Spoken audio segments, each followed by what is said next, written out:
নমস্কার, ঘরকোনা ডায়েরির আরেকটি নতুন পর্বে সকলকে স্বাগত জানাচ্ছি। দেখুন, আজ রাতে রান্না করছি আমি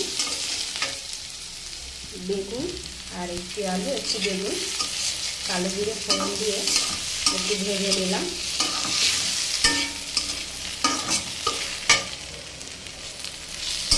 দেখুন, বেগুনের কালার কিন্তু চেঞ্জ হয়ে গিয়েছে আর আলুটাও ভাজতে ভাজতে হাফ সিদ্ধ হয়ে গিয়েছে। এবার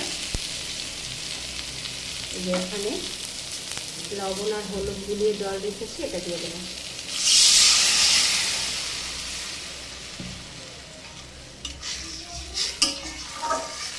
যারা অতিরিক্ত ঝাল মশলা খেতে পারেন না বা হালকা পাতলা মশলা ছাড়া রান্না পছন্দ করেন তাদেরই এই রান্নাগুলো ভালো লাগবে।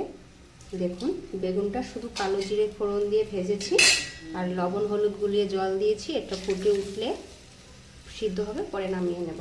আর এদিকে করেছি চাপিলা মাছ ভাজি করেছি। যাদের ইচ্ছে হবে একটু এই মাছ ভাজা ওই ঝোলে দিতে পারেন, আর যার ইচ্ছা হবে এরকম নিরামিষ খাবেন। আর হচ্ছে এদিকে ভাত বসিয়েছি, আজ রাতে একটাই খাবার খাওয়া হবে। তো আমি ঝোলে মাছ দেব না, মাছটা আলাদাই ভাজা রাখবো আর ঝোলটা এভাবেই খাবো রাতে।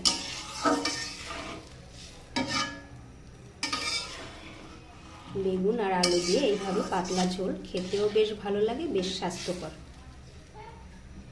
এটা ফুটে উঠলে দেখাচ্ছি তারপরে। আর এখন যেভাবে দিয়েছি একটু পরে ঝোলের কালার কিন্তু চেঞ্জ হয়ে যাবে, এখন যেরকম আছে সেরকম থাকবে না।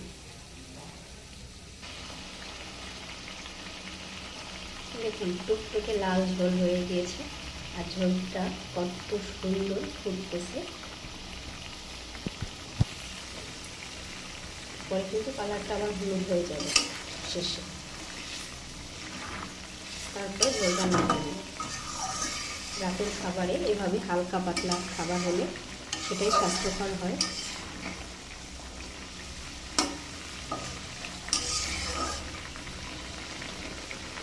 আজকে আমার এই রাতের খাবারের ভিডিওটি কেমন লাগলো?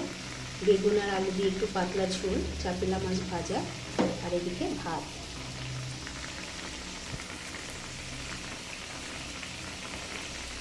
ভিডিওটি ভালো লাগলে চ্যানেলটি লাইক, সাবস্ক্রাইব, শেয়ার করে দিবেন।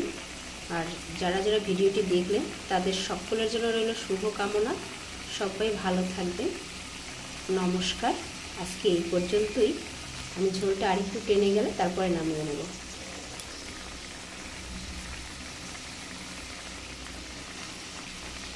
দেখুন, কালারটা কিন্তু একটু চেঞ্জ হচ্ছে, যেরকম লাল ছিল সেটা নেই, আস্তে আস্তে এটা আরও হলুদ হয়ে যাবে। তারপরে আমি নামিয়ে নেব।